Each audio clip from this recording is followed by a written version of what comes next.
Hey St. Louis, it's Angela Hochman here at STL TV, where you get to experience St. Louis. Now, I am very lucky today because I am sitting down with a very creative, innovator, nonstop author here. I've got Rachel Browdy in the house. Rachel, how are you? Good. Thank you for having me. Oh my gosh, thank you for carving out a little bit of time to hang with me and promote your beautiful third book, Journey Through the Advent Calendar. Talk to me a little bit about this book. So this book is about a boy who gets pulled into an advent calendar, and there's a whole world inside. So he's pulled in unexpectedly. His life's not going the way he wants, and so when he gets pulled into the new world, it has 4 different lands, and he has to experience all sorts of different obstacles in order to get back home. And he makes new friends in it, despite the fact that he is feeling very antisocial at the time, and he doesn't want to. They kind of pull him in, and he becomes a part of this new world, and he has to. Oh my gosh. He has to defeat a bad guy, basically, to get out of it. So don't give away the ending. I want to be surprised, Rachel. Yeah. Okay, I love that you wrote an entire book about an advent calendar. I've never seen that in my life. All I've seen with the calendars, I like the kind with chocolate in them. You know, open them up, eat them, count down to Christmas. Why is this so near and dear to your heart? Well, I've always loved Christmas, and there's people that just absolutely love it, and then there's people who are like, oh yeah, it's good, but I like Thanksgiving more or something. And I always felt like there was a lot of meaning to the preparation of Christmas that gets overshadowed. And so the cool thing about this book is it takes those 4 weeks before Christmas and actually focuses on the meaning of each week, because with the Advent calendar, it's a countdown to Christmas, but a lot of times what comes with the calendar is the wreath with the 4 candles. And then the 4 candles focus on hope, faith, joy, and peace. And so you're supposed to reflect on those each week before Christmas. So I thought, wouldn't it be awesome to make a book where a kid gets pulled into a world where he has to experience those things with like sorcerers and sorceresses, and then sword fights and dragons and the whole bit, but experiencing how to reflect on those 4 things at the same time. So I love it. It kind of sounds sort of like a Narnia with a modern Christmas twist. That's pretty close. If you want to use that as your log line, you're welcome. Thank you. So you are a very busy human. You are a wife, a mother of 3. You're a high school history teacher and an author. This is your 3rd book. How the heck? You know there's only 24 hours in a day, I know. Right? Well, how do you find time to do this? It's funny that you say that, because I get asked that a lot. And I was overwhelmed, actually, by being a mom and a teacher and having so many things going on. And I was talking to my husband, and he, in a nice way, was like, maybe you need a hobby. And I was like, you're probably right. Oh, wow. I need something that I can do for myself to kind of just separate for a little bit, like achieve something, because the world's very chaotic and kids are chaotic, and you're always cleaning up messes. And so I was like, we don't have a lot of money, you know, what can I do? Right. And he said, well, you always love to write. And I was like, who has time for that? You're like, actually, wait, I do. I can find time. So I realized that when my kids were watching maybe a Disney movie, and for the 1000th time, of course, you know, I could sit there and write while they're sitting next to me, and we're sitting there watching this movie, and I could write. So I just keep a notebook with me, and I do that all the time. Like even at school, on my lunch, if I have some time, I'll write. Wow. But it actually helped me become happier, because it was a way for me to get out like my own it was a creative outlet, basically. Absolutely. I so understand that. I have a 2-year-old, and it's hard because they are your world. Your children are your world. And it's hard to kind of step away for a second and be like, wait, what fuels me? Just me. Right. Because I could spend all day taking care of all the things and cleaning and all the, you know.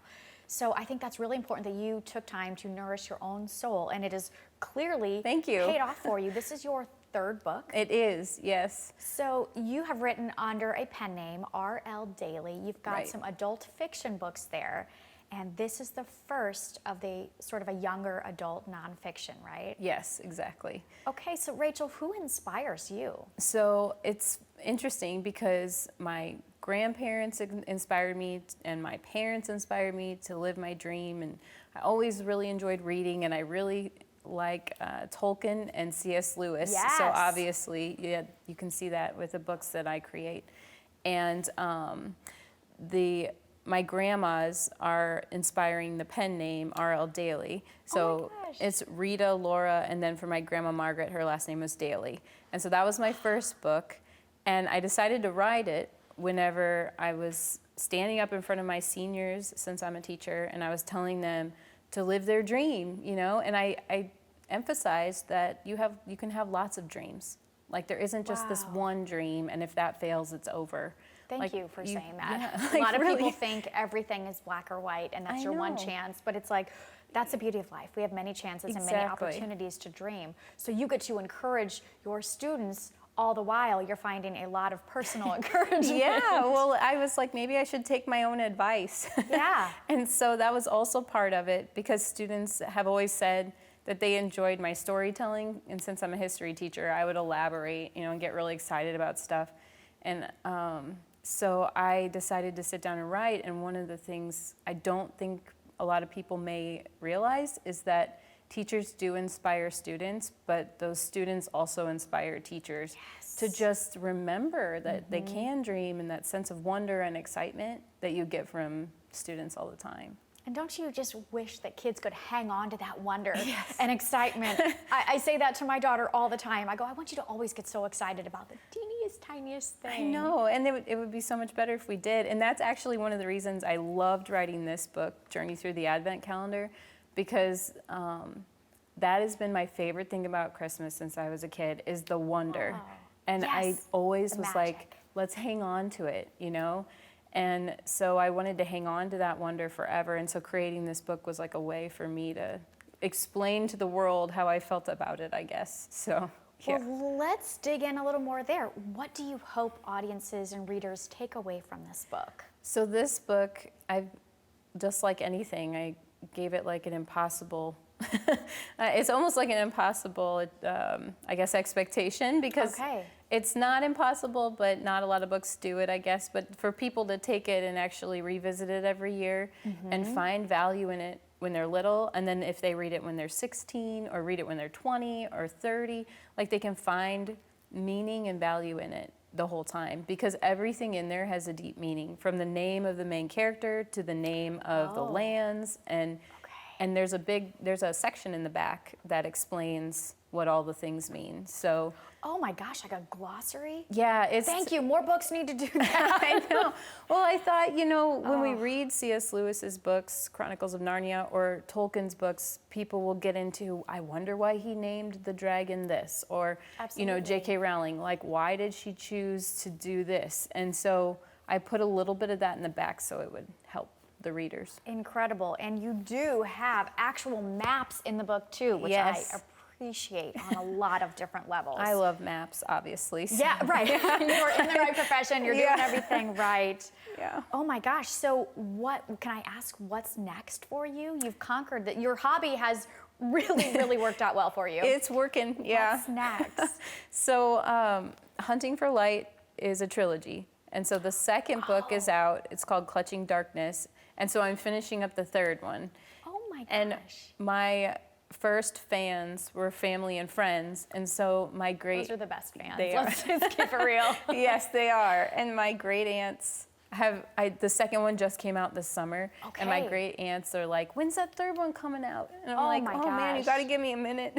So like, I got to put in a few more Disney movies so that I can sit and write and do my thing. Yeah. So Rachel, it has been such a delight to sit and talk with you. Where can people purchase your book? Christmas is around the corner. This is the ideal gift. Yes, it can probably fit into a stocking, but if not, it'll look lovely under a tree. Where can people purchase it?